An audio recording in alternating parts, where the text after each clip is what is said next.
Because all eyes were on New Zealand from Friday when that shooting happened. Investigators over there are looking to Europe, in fact, for clues after that devastating mass shooting in Christchurch. An attack on 2 mosques on Friday killed 50 people. And New Zealand's Prime Minister Jacinda Ardern signed a book of condolences today, while announcing that tough new gun laws will soon be unveiled. Australian-born Brenton Tarrant, a self-described white supremacist, has been charged with murder in the attack. The 28-year-old travelled frequently to Serbia, Croatia, Bulgaria, Romania and Hungary. All right, I mean, we didn't say it in that intro there, but actually there are indications that he was also in France, although France has not confirmed this, but he did write in his manifesto that even in my country, Portugal. There you go. So he was seeing that he said in his manifesto that he saw what was happening in Europe, and this is what you're talking about, a bigotry or this interpretation of what identity in Europe, as you were pointing out. Well, what I'm saying is that we need to develop counter-strategies that involve the communities, the families, to detect these individuals that are disturbed or that are prone to be radicalized. And we know that, for instance, the dark web plays a role in the radicalization and the spreading of the ideology. It's not by chance that a guy put the video on Facebook immediately, because, of course, he wants to increase exponentially this act and make others perpetrate similar acts. And we need to counter that bigotry. We need to, for instance, to take gun control really seriously. I mean, that's the kind of measures that the Prime Minister of New Zealand has been immediately taking. I do want to take it back a little. Are you surprised, are any of you surprised that this investigation has led back to Europe? First of all, he's from Australia. Okay, and Australia has exactly these issues, maybe even on a larger scale, but we're just not so familiar with them here in Europe. They have very right-wing politicians in the Senate and in their parliament. They have a very aggressive tabloid media there as well, not unlike some that we see in the UK. So there's a European connection here. I don't think it has a great... it's global. I mean, you see what's happening in the US. He writes about Donald Trump and the influence... Yeah. This and Trump today saying, well, this is ridiculous. How could he take anything from what I said? But this is where I think the media has a really important role to play. When we report on suicide, for example, we have to be very careful how we report so as not to inspire others or to lead others who maybe have that tendency.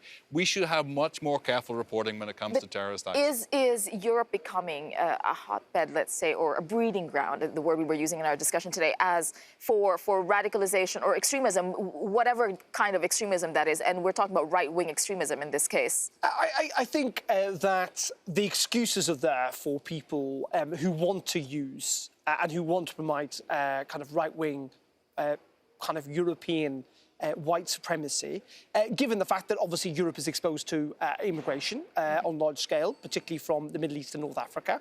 And there is a sense, and this is something that politicians need to tackle, amongst not just necessarily extremist radicals, but actually in many countries, huge swathes of the population who are uncomfortable about the change that migration poses. And in those circumstances, it is very easy for certain politicians to stoke up fears that then can take on a very, very nasty edge and a violence edge. But I think that, yes, when you look at some of European politicians and indeed the changes that some European countries have gone through in the last couple of decades, or even in the last couple of years in the migration crisis, you know, the undercurrents are there for people to make, yes, politically expedience out of it, but also to radicalise others. And that's why European Union politicians have got a responsibility to make their own citizens feel more comfortable with the changing globalised world that they find themselves in. How would they do that? Okay, Anna. And not indeed fuel this bigotry. I mean, the victims of the horrific attack in New Zealand were migrants. It's ridiculous to try to associate, as often politicians do, terrorists with migrants. No, it's not that. On the contrary, they are victims. And we should counter this ideology. Let's keep this perspective. The number of people killed, particularly in America, the figures are very clear. The number of people killed by Islamic terrorists in America is less than killed by falling fridges. I think falling fridges. And 2-year-old children kill more people in America with their mother's guns than Islamic terrorists. Yeah, but the problem with terrorism, though, is, of course, by the very fact it's called terrorism. Yes. Yeah. And it is clearly It's a very... criminal. But it's also Sure. clearly a very powerful tool. All I would add on this is that it's not, as I said earlier on, just about ideology, about politics.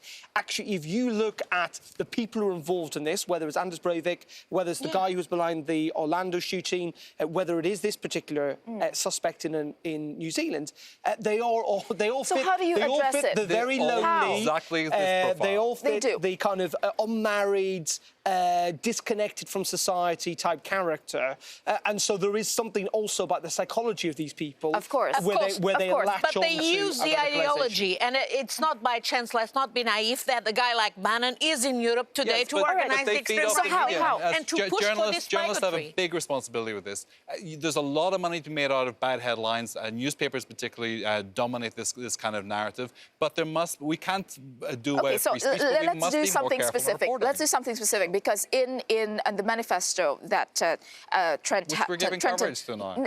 But he was just talking about identity in France, identity, and quoting a French writer who, by the way, so Renaud Camus had condemned the attack. He distanced himself from But that. he inspired a Well, lot of so this is an bigotry. opinion. Okay, so how do you deal with conversations like that, which are happening at dinner tables? We shouldn't give coverage to this kind of manifesto expression Okay, because so this is exactly what about what he the wants. conversation that's And that's why- happening at dinner tables the about conversation- identity? Then this How? is about some things that Darren mentioned.